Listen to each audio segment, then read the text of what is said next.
Hello and welcome to another edition of the Jumps Racing Podcast here in association with horseracing.net. Don't forget you can subscribe to us on YouTube to watch it in vision, and also don't forget you can listen to the audio as well, which is available on Apple Music, Spotify and SoundCloud. Also, as always, hosted by myself, Bobby Beavers, alongside Nick Seddon. We'll be looking back at what we saw over the weekend. Plus, we're going to be looking towards Cheltenham this time. So we're going to be looking towards the Stayers Hurdle and also the Ryanair as well. Can anybody beat Paisley Park in the Stayers? And who do we think will turn up in this year's Ryanair as well? Nick is shaking his head. He's saying no, nobody can beat Paisley Park. I think obviously we'll talk about this later on, but in all fairness, when we do come to that part of the podcast, we will be saying who finishes second, won't we? You'd imagine so, wouldn't you? Good evening, everybody. Another week, another strange location for the Jumps Racing Podcast. Wetherspoons last week. We're in Swindon this week, myself and Seb, so very, very exciting. We're settling in quite nicely in a travel lodge, so hoping for a really good week. Loads and loads to talk about, as always. Yeah, there certainly is. We'll start first then, Nick. We'll get straight into it. We'll start with the Ascot Chase, the Grade 1 contest on a Saturday afternoon at Ascot. Firstly, it was a race with huge drama, as we know, but it was Riders on the Storm that came out on top for the Twiston Davis team. Firstly, before we talk about that performance, I think everybody was relieved when Surname got back up, because people did fear the worst when he came down. I watched it and I thought, oh, please no. And when I saw the pictures when he's walking away, Paul Nicholls at the side, I was very much relieved. I saw the tweet what Paul put this morning as well. He's had his breakfast, but he is going to be out for the season. But the main thing is he got up. Yeah, definitely. I share your sentiments.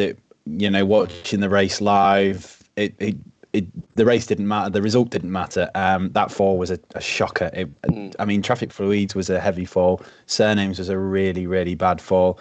Feared the worst. Everybody did. It was brilliant to see him get up, because it was already a shocking day for the sport, wasn't it? Because poor old Catchy was killed over at Lingfield. I know that's on the flat, but he was a real superstar.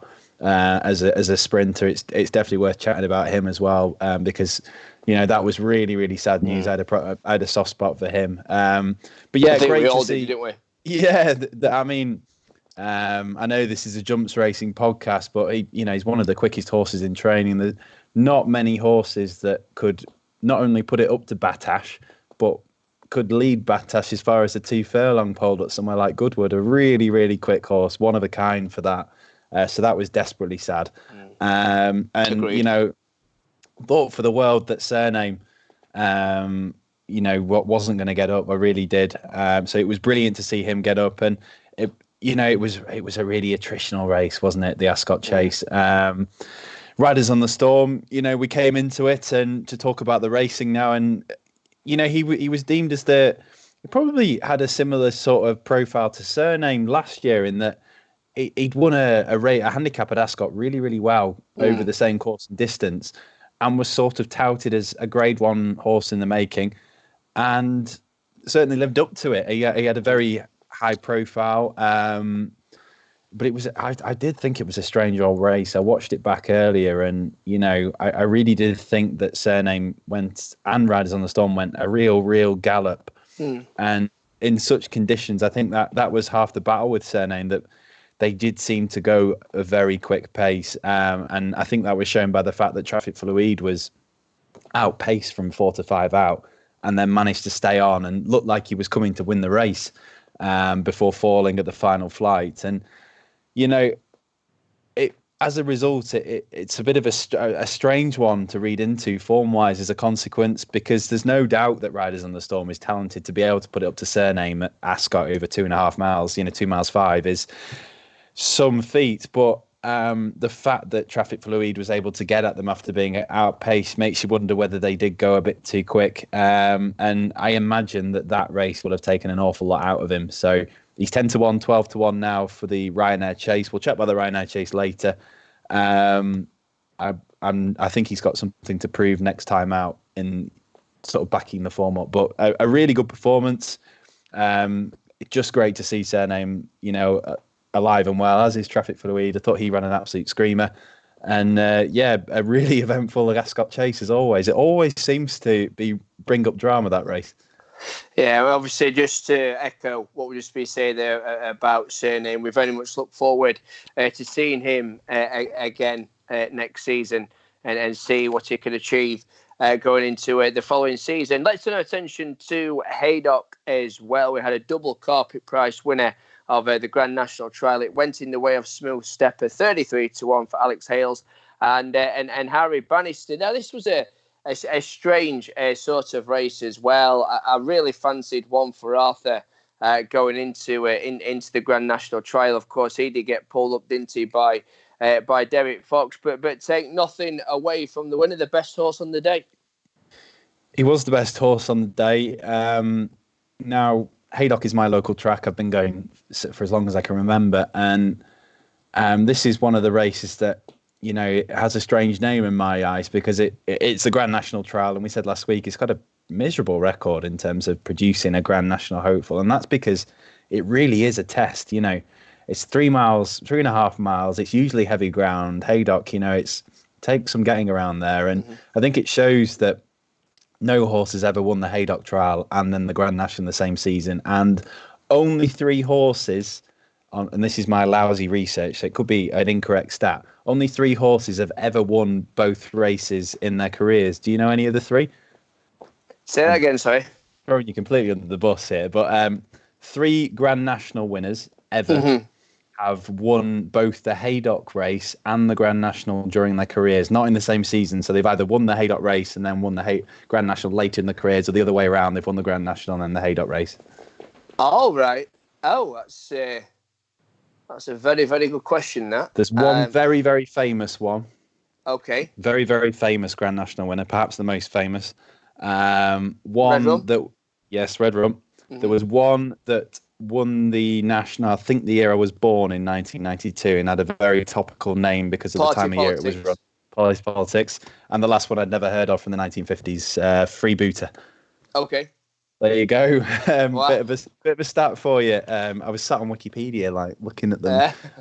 So it's probably a completely wrong stat being from Wikipedia, but yeah, it just shows you, coming back off the tangent now, that how tough a race this is. I was at Haydock on Saturday. Really, really attritional conditions, as it usually is. I mean, there's no real surprise after Storm Dennis and Storm Kira and Storm Bertie and whatever else has been chucked to this country recently. But I think the notable thing is that not many of these really got into it. I thought for the world, as someone who was writing a story on the race, I was delighted to see Laudermany pull 5 lengths clear after the last. I thought, excellent. We've got a horse with an upward trajectory, a real chance in the National now, but he just emptied out late on, and Smooth Steffer off a featherweight has come and won the race. So a bit of a shock, but I think Laudermany will be the one to take out of it in the long term. He's still a young horse for this sphere, and spoke to Richard Hobson after the race, and he basically explained that in his words, he'd done something rather silly in the stable. He'd injured himself, so he missed a week or so from that. Then he had an abscess, so it left them with about 15 to 17 days before the Grand National Trial to prepare. So they were a bit worried that he might just empty out late on. That's what happened. But yeah, I thought Laudermany is the one to take out of it. And I must say, old Yala Enki ran a good race as well. He was well beaten in the end, but he finished third. He's probably weighted pretty fairly for the National. We'll talk about national weights shortly, but probably another eye catcher. But yeah, good old Haydock. Really, really, really attritional stuff. It was good to see Emma Tom go back in the winners' enclosure in the Rendlesham on Saturday as well, wasn't it? Yeah, it was. It was. Again, we'll talk about the stayers in a little bit, but we're running out of horses to challenge Paisley Park with now, such as his dominance in that sphere. But Emma Tom, is very much the up and coming force. And won really, really well. And I thought he was really taking the way he travelled into the race. He was travelling really powerfully, and then put the race to bed pretty quickly. He's still only six. Warren Greatrix after the race sort of was saying, it's one hell of an ask to put it up to Paisley Park this year, but he's an improving type. Thinks there'll be more to come from him yet. And into 12-1 for the Stayers hurdle now, probably a fair price, and tipped up by Ed Quigley at 33s on the website. So hopefully a few listening might have had a couple of quid on each way and have a little bonus on their cash out at the moment. Ramsey Zatei, I just love his season because it's obvious that the Grand National is the ultimate goal, the ultimate aim, and the fact they keep sending him novice hurdling, I think it's absolutely brilliant. But to be fair, he is a novice hurdler. You know what I mean? They're not doing anything wrong, and I think it's great. And let's be honest, if he does turn up for the big one at Aintree, he's going to be one of the fittest horses in the field, isn't he? With all these novice hurdlers he keeps turning up in. Yeah, it's absolutely superb, isn't it? David Pipe wasn't at Haydock on Saturday, so I was chatting to his owner very quickly after the race, and he was sort of saying that it was the trainer's idea. It was David Pipe's idea. As we've mentioned in the past, the sort of quirk of the novice system. If you failed to pick a race and pick up a win in the Sphere, you're still entitled to running it. And he's an experienced chaser, but he's allowed to run in the races, and he's put experience to really, really good use. And goodness me, it's hard not to like him because there was so much to like about Saturday. I mean, the runner-up came to win his race, but he just couldn't get past. It was Kaluki, and you thought at least 2 or 3 times that he was going to steam past Ramsey Zatei and win the race. But so game that grey, he just will not stop. And yeah, it's almost like I was journalist in the office the other day. It's almost like a Football Manager sort of season. And that they're just chucking him in everything, like if you're struggling on Football Manager and you're in the Premier League and you start scheduling friendlies against Grimsby to get the morale back up, and all we need really is like one little run on the fibre sand between now and March, and it would be the most bonkers campaign ever, wouldn't it? Yeah, remarkable, and he's on a good mark for the National. I'll say that as well.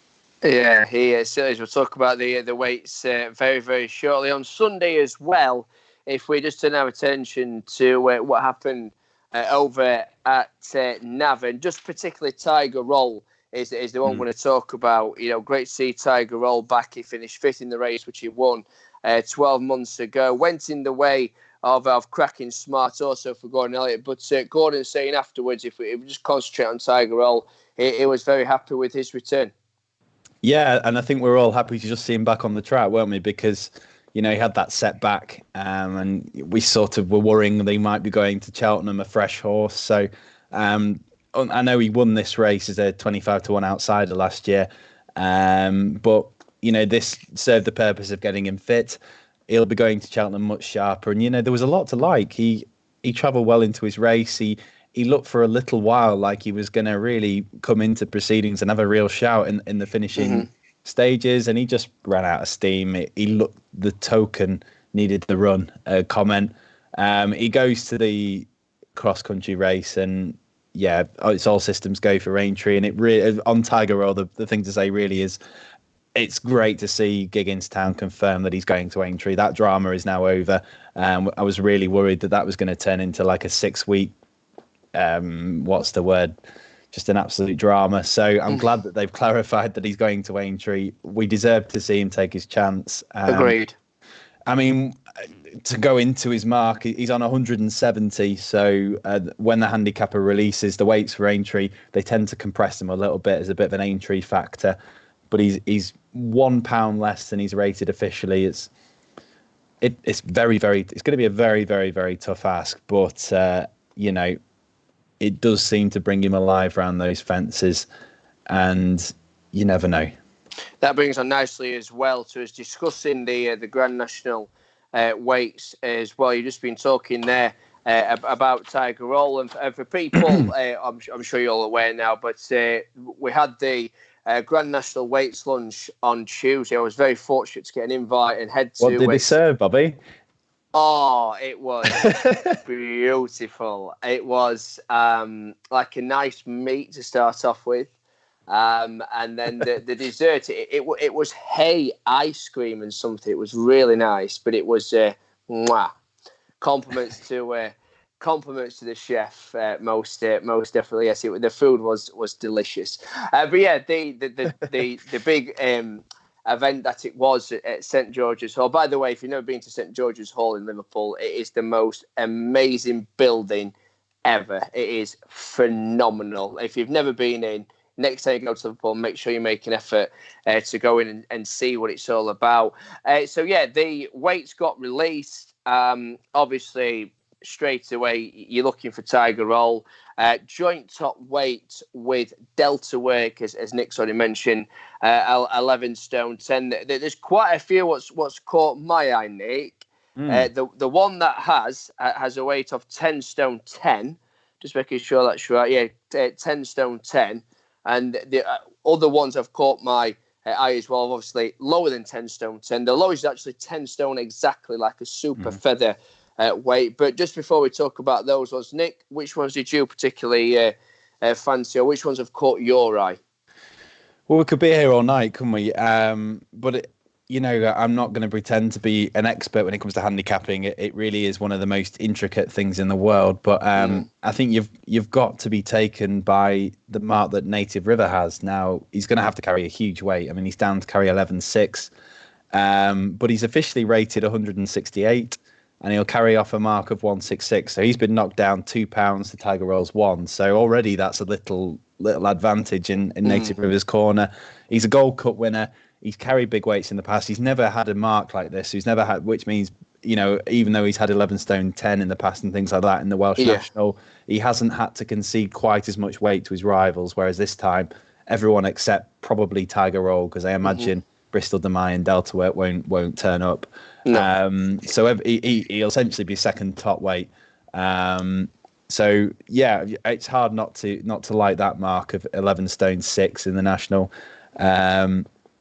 And Magical Light as well. I mean, she's another one who's quite high up in the weight. She'll carry 10 stone 12. She's off a mark of 158. That is 7 pounds higher than last year. She's been in terrific form so far this season. I know she didn't run brilliantly.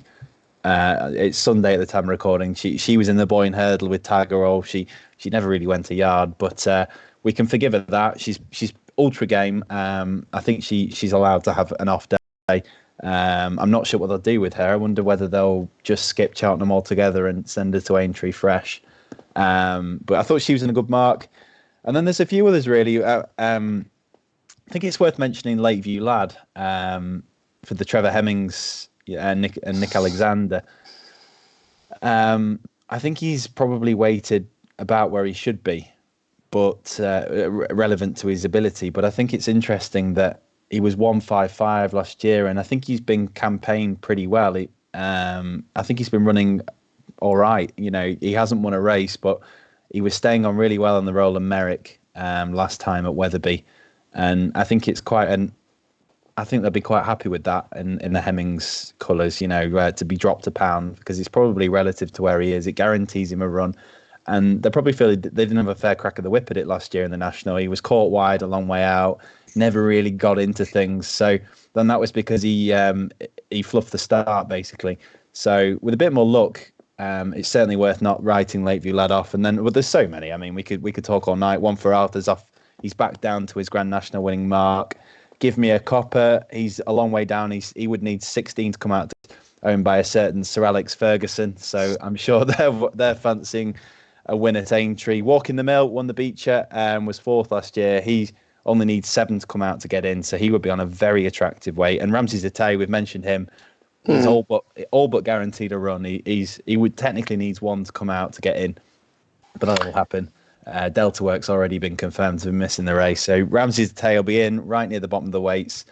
You can't forget about a horse of that sort of quality off 10.5.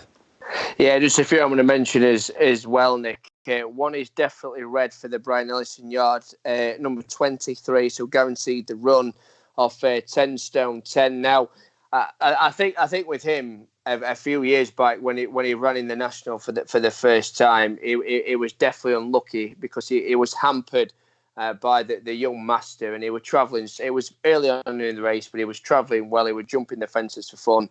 He did get hampered. Unfortunately, that caused the saddle to slip. Danny Cook had his feet out the irons, and he was running with that much enthusiasm. If you watch that race back that particular year, Danny struggles to pull him up, and I think he jumps like 2 fences where Danny's just literally holding on for dear life because he can't pull him up. He's got so much enthusiasm. Of course, I know he's a fair bit older now. But one thing that struck me was how well he ran in the Beecher last year, and that proved he retained the enthusiasm, which I think is key. I think he has got a great chance of 10 stone 10. So definitely red. You know what? I'll go as far to say as well, Bobby. I think you've pretty much already said it, but it was. I think he'd have won the race. I think he was travelling that well. It was a long way out, but it looked like it was his year. I mean, his preparation was it the Grimthorpe he won or the Sky Bet? He won the Grimthorpe. He won the Grimthorpe. He turned up on a really good mark and he travelled so well. I think he'd have won the race personally. It was a long way out. I think that season he won the Royal America as well, if I've got that right. I think under Henry Brook, I think that was the year that he won the Royal America. But I agree with how well he was travelling and how everything was going right. And it was just desperately unlucky for Brian and for Phil Martin and obviously Danny Cook as well. Yeah, you're right, mate. He won the Roland Merrick. In that same season, he went for the National. Yeah, won the Roland Merrick and then he was unseated in the Peter Marsh. Yes, that's correct. Yeah. But listen, I think he's got a great chance of going there and performing well. I think Kimberlite Candy, Kimberlite Candy, 10 stone 4, the Tom Lacey winner, of course, the winner of the Classic Chase, and wouldn't be the first horse to win the Classic Chase and go on and win the big one with a certain one for Arthur. Talking of him, when the weights was announced, I did think he'd have a great chance. However, I was concerned with what I saw in the Grand National Trial at Haydock on Saturday. So, I think that's a bit touch and go. I think it's interesting with him. Now, one that is of interest, who's currently number 64 and will carry 10 stone now. Obviously, 64, 24 effectively need to come out in order for him to get in. But Hogan's Height, the Jamie Snowden runner, and I'll tell you why I think this is interesting. He won the Grand Sefton. We was both there that day, wasn't we, when he won the Grand Sefton? And I interviewed Jamie after the race. Now, the plan with him was initially to go for the Fox Hunters. But with how well he performed in the Grand Sefton and how well he did jumping over the fences, because I think it was his first time running over those fences as well, Jamie said to me, we're going to go for the Grand National now. He said, we're not going to go for the Fox Hunters, we're going to go for the Grand National, which straight away spoke volumes for me. So the fact that he performed the way that he did, the fact that the plans got changed, and then straight away it was like, right, Grand National, we're going for the Grand National. And, he's got a super featherweight there, let's be honest, 10 stone. We know he likes the course. We know he's going to jump the fence as well. I'm sure stamina, obviously stamina plays a big part anyway, but I suppose stamina would be interesting with him as well. But, should stamina prevail? Should he travel really well? Should he jump those fences like he did in the Grand Sefton? I think with carrying 10 stone on his back, I think could be a cracking each way should he get in. But just to emphasise, 24 needs to come out in order for him to get in. Yeah, what I will say in terms of the stamina is that he doesn't strike me as the generic Grand Sefton winner, whereby you have a sort of almost mini division over the national fences. There's only 5 races every year over these fences, and the Sefton feeds into the Topham. And generally, if you win one of those two, you just don't stay the extreme trip of the Grand National. Warrior's Tale's a classic example of that. Looks like he's got an entry. He'd get a run probably, only needs about 8 to come out, and he just does not stay the national. He's been pulled up the last 2 years. He goes brilliantly well for the first circuit and then just runs completely out of steam. What's interesting about Hogan's Height is that he's actually won over further than 3 miles already. So he's certainly worth his chance, and he probably isn't the generic winner of the Sefton. He takes really well to the fences, and this is the sort of year where, I mean, it's changing every year, the Grand National. We mentioned it very quickly last week, but I mean, now the weights have come out. As it stands, if everybody stands the ground, you'd need to be rated 151 just to get in the National. Because there's so much prize money on, people are, just entering the horses and making the decision down the line. So in this sort of year, I mean, if I'm just looking now, I can take 10 outs already, and then you have, just off common sense more than anything. You wouldn't imagine ASO and Cadmium, that likes of which are going to run because they won't stay. So you never know. I think it will be tight. 24 to come out is an ask, but stranger things have happened. Stranger things have happened, and I think we might find that more will come out than you think. And also, a big factor this year is the fact that there's only 3 weeks between Cheltenham and Aintree. Yeah. So, it's a very short window, isn't it, between the Cheltenham Festival and the Grand National Festival as well. But I hope he gets in. If he does, I for certain will be having a small each way on him for sure. Right then, what we're going to do now, we're going to have an interview here on the podcast, and we're going to hear now from Nicky Henderson, head of the Cheltenham Festival. Nicky, not long now until the Cheltenham Festival. What are the final few weeks and days like for you at Seven Barrows? I don't think anybody will tell you that they're the most comfortable sort of time of the year. And that, there's so much that can go wrong. You think you've got it all sort of lined up and you know what's happening, but at the same time, there's traps. There's something will jump out and bite you. To be sure, and you'll read every day. There's another somewhere. Somebody's going to have a drama, and there are horses that are important horses will have fallen off the board, and you just pray it's not one of your own. But it's testing. It was nice to see Altior get back to winning ways at Newbury a few days ago. Does it feel like the old Altior's back now? He's back to 2 miles. Well, I think back to it, he'd get 2.5 standing on his head, but it just didn't work. Ascot was a disaster, and we shouldn't have run him. And I don't think he did either horse any good. I don't think he did Sarname any favours at the end of the day. They had a very, very hard race, particularly for their first runs of the season. Normally you'd have had a prep race before you went into a headlong battle like that, and neither of us had, and they just had a very, very hard race, and it took him a lot of time to get over it, and it does. He puts a lot into it, and only because he's just a born trier. This year's renewal looks red hot. We've got Defi de Soy, Chacun pour soi. We know Altior's a seasoned veteran at Cheltenham, but do you think this could be his toughest task ever at the festival? I think it's definitely his toughest task, yes. I mean, even from the, he'd followed on straight after Sprinter Sacra, which was, it's where we've been so lucky, is that you have 2 horses like this that just follow on. But this will be the toughest of the lot, yeah. And he'll have to be at his best. At his best, he can beat them. And I don't see why he shouldn't be. But that Newbury should have put him spot on. We're all good. He seems well, and ground would help us. I mean, Defi de Soy loves soft ground. Altior loves good ground. That could play a very important part. And looking to the feature on Tuesday, the champion hurdle, brilliantly strong squad as usual. 5 chances, going there with big hopes. Well, they're all there on their own merits. No pacemakers or anything like that. Actually, I rather wish we did have a pacemaker, but I'm sure there'll be somebody who'll take it along. Only probably from Pentland Hill's point of view, he just think, he got beaten at Haydock the other day. It was disappointing. He travelled through the race so well, but if anything, a bit too well. And just a stronger gallop would have helped him. And he just, to relax a little bit more, he jumped so quick and sharp that he's always just putting himself into the race. And they'll go a good gallop, I'm sure. That'll help him. He's won round there when he won the Triumph last year. Epitante, she's a bit different. She's speedy.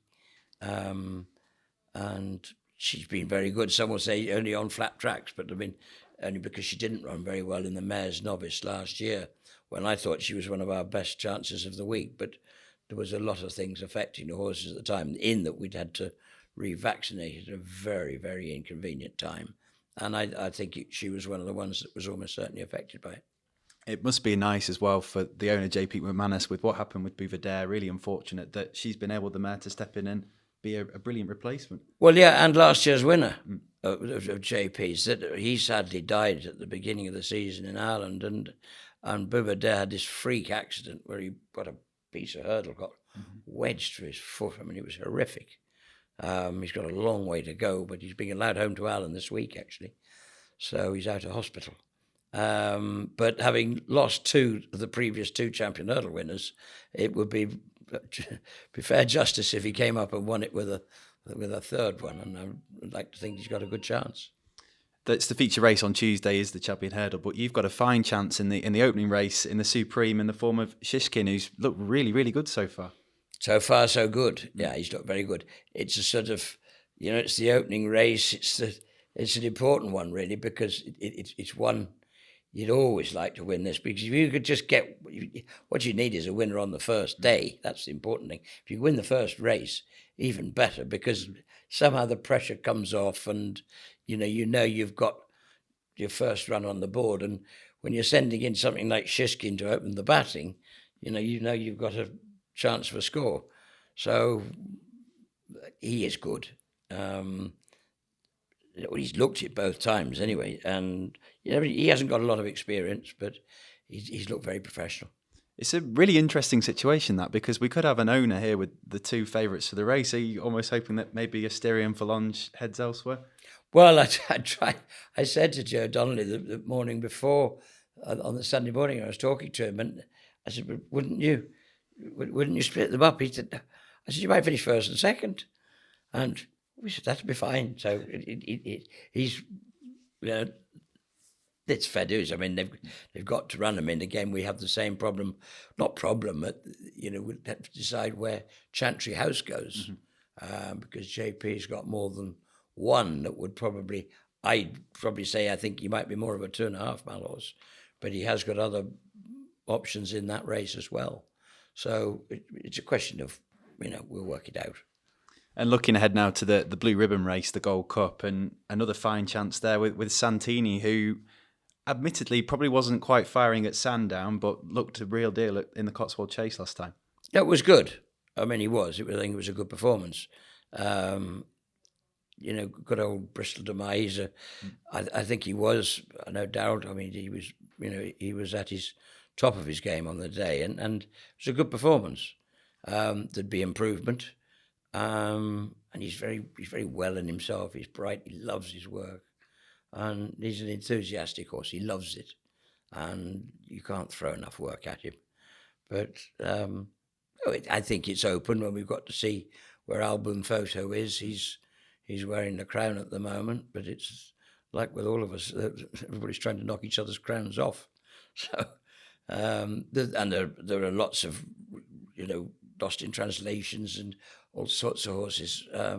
Delta's work, and you can name them. And I think we just got to fight our own battle and get there as well as we can, and not worry about the others. You've been lucky to have plenty of Gold Cup horses over the years. Does he remind you of any previous, like the likes of Longrun or Bobsworth? Or I think he has a sort of, like with Bobsworth, who was just a dour trier without being a flashy horse. Santini isn't flashy at home. He's a massively imposing big horse. That's where he's not like Bobsworth. Bobsworth was a little sort of not... He wasn't the most prepossessing horse in the world. He was the most lovely character. And he would just die for you. This horse will gallop and jump and stay and stay.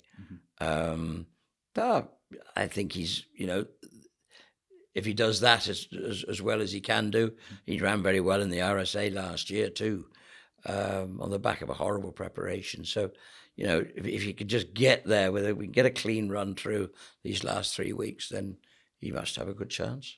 Now, one man we'll be watching keenly at horseracing.net is Jerry McGrath, the jockey, because we sponsor him. And and he's built up a brilliant rapport with Beware the Bear. They went really well in the Ultima last year. Is he likely to head there to defend his crown? No, we think not. The objective is the Grand National. Always has been all season. I think we'll probably pop up to Doncaster next weekend for the Grimthorpe and just give him a run. It gives it a little bit more time. Cheltenham's only 3 weeks. I don't think he's not a horse that would want 3 weeks to the National would be the wrong thing to do. I imagine it's quite a tiring race at the Ultimate. Did it take a lot out of him last year, the race? No, but yeah, of course it does, because you go 3.25 miles in that company.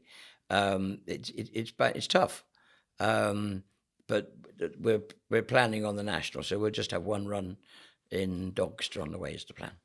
Thank you very much for chatting to me, and all the best at Cheltenham. Pleasure, thank you. Cheers. Nicky Henderson joining us then on the Jumps Racing podcast. Great to have Nicky on. We hope he has a fantastic Cheltenham Festival. Hopefully it won't be the last time we'll be able to get him on the podcast as well. Now, before we started the Nicky Henderson and talking about what happened over the weekend, we did actually say we're going to look ahead to some of the Cheltenham Festival races. And for this podcast, we've chosen to look ahead to the Stayers Hurdle and also the Ryanair as well. So starting first then with Hurdle, Paisley Park at the time of recording, 8-13 market leader. You've got Benny de Jure in there, the second favourite at 8-1. Somerville Boy 10-1. Emerton after the win on Saturday at Haydock. That's he's now into 12. City Island 14s. Penn Hill, of course, he's won this race before. He's at 16s, and then 20-1 and bigger for the remainder. Now, what we said earlier on, and we're all saying, is who's going to finish second behind Paisley Park? Because let's be honest, we can't see Paisley Park getting beat. The one that I do think ticks that box to finish runner-up in the race and do what Sam Spinner did 12 months ago and finish second behind Paisley Park is Benny de Jure. Now, should she turn up in the Stayers and doesn't go for the mares, I think at 8-1 she's some value there from an each-way perspective. Yeah, I agree with you. Probably not the best race to start an ante-post profile on, is it really? Because it's probably the bank of the week in terms of the favourites. It's going to take some effort to see Paisley Park beaten. I'll justify. I think we tried to pick the two championship races that we haven't spoken about quite as much on the podcast because we've given an awful lot of chat about Altior and the Champion Chase, et cetera, et cetera. So it's nice to have a quick chat really about the Stayers. Paisley Park's been brilliant so far this season, and it's interesting to see whether Benny de Jure turns up because there's a fascinating sort of, well, I go as far as to say a bit of a game of chicken really between the Willie Mullins team with Benny de Jure and Honeysuckle and the Henry de Bromhead team, because we have two brilliant mares in training here, both of whom are too good for the mares hurdle. So are they both going to go for the mares and clash and find out who the best mare is? Honeysuckle has the entry in the champion hurdle, and I think she should go for that. Are they going to put her in that? And is Benny de Jure going to go for the mares or come here in the Stayers? Because she won a 3-mile race brilliantly last time out over in Ireland. She annihilated the field. That really opens the door to her being a stayer in the making. The one thing I'd say is she's only had 2 runs so far outside of mare's company at the top level for Willie Mullins, but she's probably the most likely to give a race to Paisley Park, and that's why she's second favourite. I mean, with the run market, she's as short as 5-2, 2-1 really. So it shows that it could be some race. But Paisley Park's been so good so far this year, hasn't he? I mean, every rival he's had thrown at him, he's beaten. I think if the cap fits, deserves another chance. Although, is he out for the season? If I just, I'm not sure. No, I think I've just thrown myself there. But of the rest, I mean, Emerton is the one that really catches the eye, just because of how everybody else has sort of fallen in his wake already at Paisley Park. Emerton's one of the very few who is left really to challenge Paisley Park. He looked a real stayer in the making last time. He had that brilliant performance at Aintree last year, and whether it will take him out of him, Yeah, I'm just Googling. That's why I'm waffling. He's going to sidestep the Cheltenham Clash and go straight to Aintree if the cap fits. Oh, right, okay. I thought I'd seen it somewhere. So if the cap fits, we can forget about him. Emi is probably one of the more likely ones to give him a race. Somerville Boy ran really, really well last time, but perhaps is a little bit stretched by 3 miles. So, I mean, after that, very quickly we're into huge price territory. City Island would have a chance of turning up. Penn Hill was beaten fair and square today, and he'd need to be a lot better at Cheltenham than he was in the Boyne Hurdle today. For all that he ran pretty well, Apple's Jade is either brilliant or terrible at Cheltenham. Generally, that's the rule with her. And then you're in Lamy Surge territory after that for 33-1. So I think this is. I mean, there's always a danger of something causing an upset at a bigger price in terms of hitting the frame is concerned. But I think that this one might be rather straightforward because I think it's Paisley Park to lose. And if Beanie's Azure runs, she's probably booked for second, and it's probably a scrap for third between Somerville Boy, Emiton and City Island. I think it really...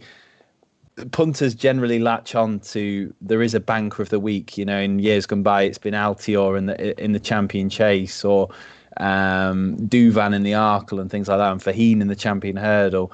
And it's nice that the staying division has a real standout star, because I do think it needs it sometimes. It's not the sexiest of championship races at the Cheltenham Festival, and from an ante-post, it's not going to take us long to dissect it, because I'll be stunned if Paisley Park doesn't win next month.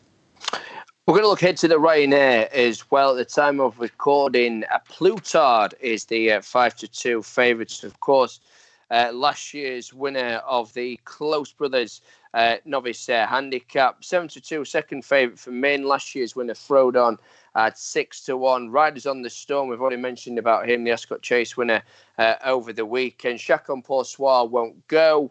Will go for the Champion Chase.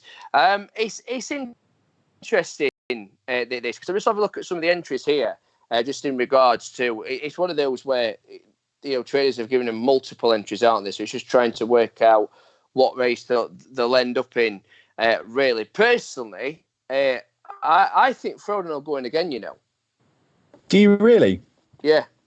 Yeah. I mean, I can't argue too much with you because of how game he is. Really, he's had valid excuses for it.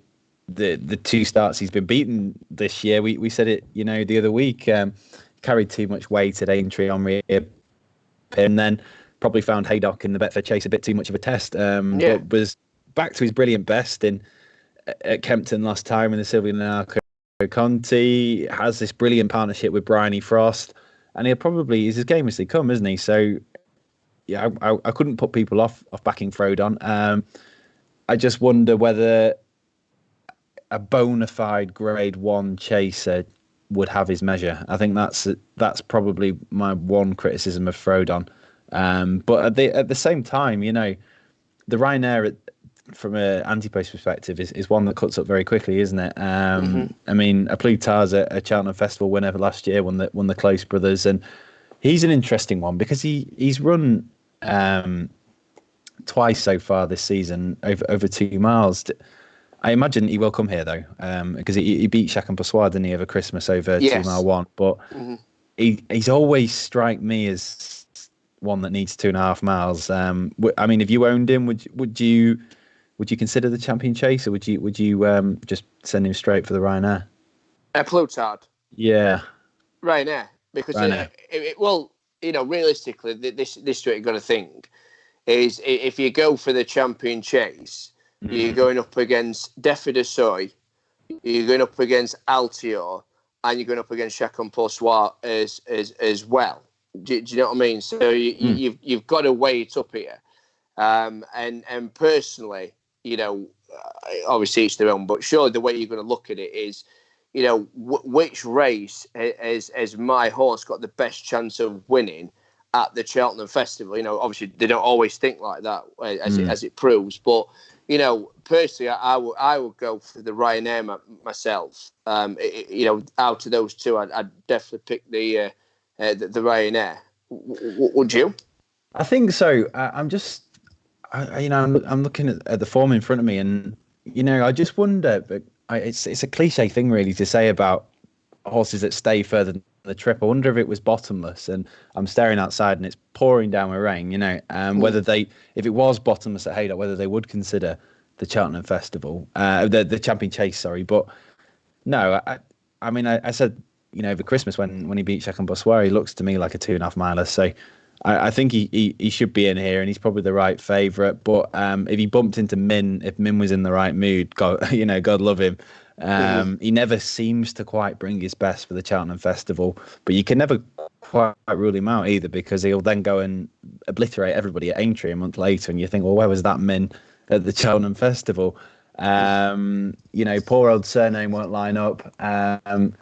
Riders on the Storm, he's very much entitled to be here. It'll be interesting to see how much this took out of him, because it'll be 4 weeks now to Cheltenham, less than 4 weeks. It will have been a hard race that at Ascot, and after that, we get in. It's a sort of race that it takes a while, the Ryanair, to know the full picture, because a lot of them, the desire seems to be to run in the Champion Chase. Ern Dessau, we were saying off camera, weren't we? He tends to jump between the two. Ran in this race last year, Ern Dessau, and struggled. He's a 12-year-old now. I wouldn't surprise me if they considered just swerving this and going straight to Punchestown for a swan song, because he won that Champion Chase at Punchestown last year under a brilliant front running ride from good shout. And I just wonder whether they'd consider, as a 12-year-old, it would be some atmosphere at Punchestown if he won there. Oh yeah, massively. Yeah, they definitely love that. Hey, who's your ideal of the winner then at this stage? I'll jump in first. I think Frodon will win it again. Yeah, I certainly can't put you off it. I think it could be some race. So the interesting thing is, I'm a sucker for Min. I really am a sucker for him. And he always lets me down. I thought he was going to beat Chen Bossoir at the beginning of the month at Leopardstown in the Dublin Chase, and he was beaten fair and square. He ran really well, but he was beaten fair and square. Plutar has proven form at the festival, and took a real notable scout last time. Frodon won this race last year, but bearing in mind that it's very easy to imagine a lot of these in the market at the certain prices. Silas Emery's 25s, but they've his connections have hinted he's going to be supplemented for the Champion Hurdle now after winning at Gowran yesterday. In the Red Mills, Delta Works in here at 33s. He certainly won't turn up. I just wonder, I've seen worse 33 to 1 shots, bearing everything in mind, than ASO. He was the exact same price in this race last year and finished a fine second. And he hasn't quite been the same so far this season. But I think it's pretty clear that he doesn't stay 3 miles. He looked the winner at Wetherby on reappearance in the Charlie Hall Chase, and then ran out of steam. And he's not been quite at it the last twice, but he ran in the King George. He was never really going to get the trip there, and he seems to come alive at Cheltenham. He was third the year before in this race, the Ryanair. I think if he's anywhere near the 33 to 1 mark, that's where my £1 each way I'd be going, certainly, because he's ultra consistent.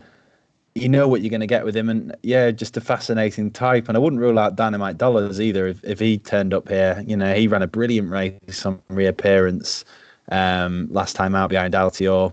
Whether they stick him to 2 miles or step him up in trip, that's up for debate. But you'd think at this time anyway, because of how strong the front three are in the Champion Chase, that if you've got a lively outsider, you'd be sort of swaying towards put him in the Ryanair maybe.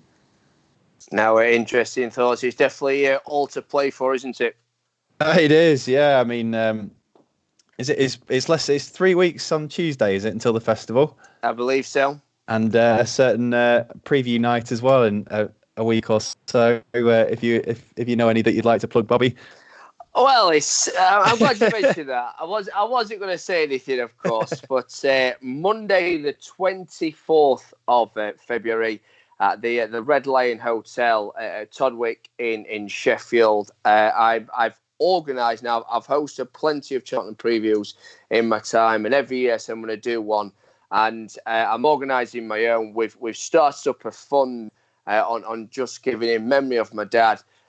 Where we've teamed up Weston Park Hospital. We're in regular contact with Weston Park. So every penny we raise in general, but particularly on the night, will go to research at Weston Park Cancer Hospital in Sheffield. So if you are listening to this, if you're watching this right now, and you're close to Sheffield or wherever you may be, if you've got friends or family close by that like the racing, Red Lion Hotel at Todwick, Sheffield. We're almost at a sellout, just to let you know. It's almost sold out. We've still got a few tickets left, but come along. We're going to have an auction on the night as well. I've got a cracking panel. Jim McGrath, Chris Dixon, Andrew Thornton, Danny Cook, and myself hosted. So definitely come along. And Nick, you'll be in attendance as well with a few people from horseracing.net also. Yeah, really looking forward to coming down. Don't get to Sheffield very often, so there'll be 4 of us from horseracing.net. Be around for a chat if you do come and join us. Really looking forward to it, Bobby, and hopefully raise loads of money for your dad's fund. Thank you very much. I appreciate that, buddy.